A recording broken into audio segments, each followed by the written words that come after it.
At one point in Ecuador, I convinced myself I might have rabies. And it all started with something completely harmless. I was in Guayaquil, I was working at the hostel, and one of my responsibilities was to feed the hostel dog. And in doing so, one time it licked my hand, and I had a bit of a cut on my hand. At the time, I didn't think anything of it, but later on, the thought crossed my mind, what if that dog had rabies?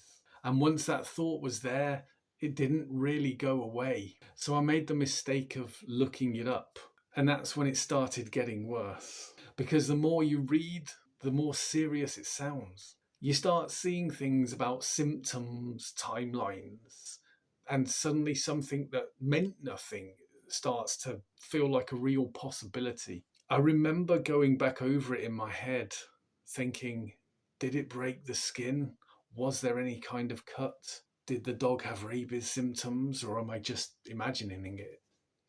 And realistically, no.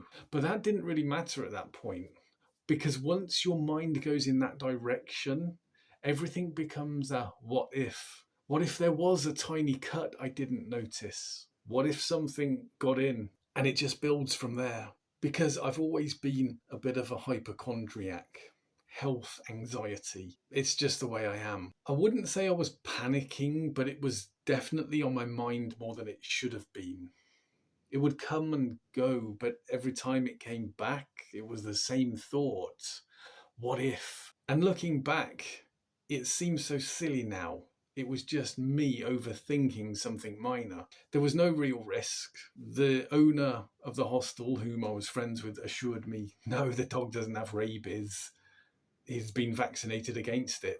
The dog licking my hand had meant nothing, but in the moment, it didn't feel like that. It felt like something that actually could be a problem. And I think that's quite a common thing.